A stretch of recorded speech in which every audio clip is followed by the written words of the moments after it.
حاجی خالید حەمەکەریم زەڵمی یەکێک لە فەرماندا سەرەتایەکانی ڕابوونی ئیسلامی و کەسایەتێکی تایبەتی کۆمەڵایەتی ناوچەی هەورامان شەوی 9 لە سەردەی مانگی 5 بەوەی نەخۆشیەوە لە تەمەنی 68 ساڵیدا کۆچی دوایی کرد.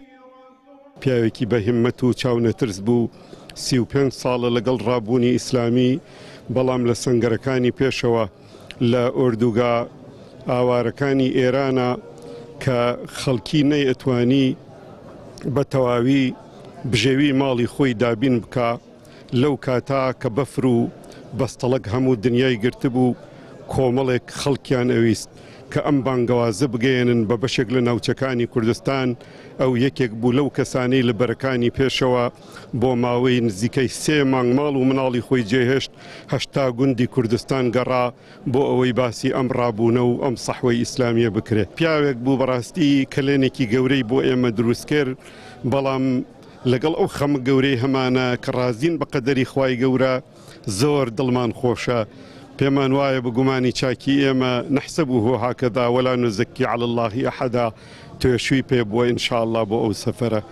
حاجی خالید زەڵمی لە ساڵی 1970 پەیوەندی کردووە بە بزوتنەوەی ئیسلامی و دەبێت یەکێک لە فەرماندا سەربازەکانی ئەو کات و لە ساڵی 1970 بەشداری شەڕی قەرەداغی کردووە.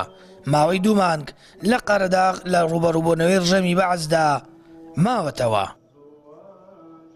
لە هیجرەت لە جیهاد لە بەرخۆدان لە مانووبوون لە خۆ بردوویی بۆ ئەو کاروانە ئیسلامیە بەبێ ماندووبوون بەبێ ئەوەی کە ڕۆژێ لە ڕۆژان هەڵوێستەیە بکە لەسەر ئەو کارانەی کە کردوێتی هیجرەتی کرد بەرەو غوربەت جیهادی کرد قەرەداغی بینی هەرچی بەرز و نشێوی ئەو کاروانەیە بینی بەڕاستی. کاتێکیش بزوتنەوەی ئیسلامی ئەو کات دروست بوو یەکەم کەس بوو ئەویش لەوانە کە چەکی هیجرەت و چەکی جیهادی کردەشانی بەرپرسی کرد بووە اینجا جێگە دەستی دیار بوو لە شوێنەکانە لە مەفرەزە سەرەتایەکانی بزوتنەوەی ئیسلامی ئیشی چاکی کردووە ئەلحەمدولیلا. کاک حاجی خالید ئێمە زۆر بەیەکشە لە پێشمەرگایەتی لە چەکداری بەیەکۆ ژیابین.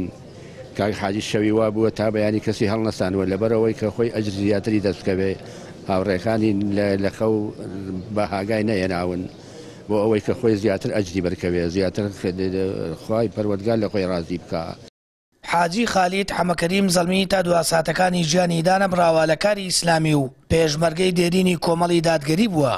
لە هەمان کاتدا خاوەنی پێگەیەکی کۆمەڵایەتی تایبەت بووە کە خەڵک و تەنانەت بەرپرسە سیاسیەکانیش لە ناوچەکەدا بۆ چارەسەرکردنی گرفت و کێشەکان پشتیان پێبەستووە.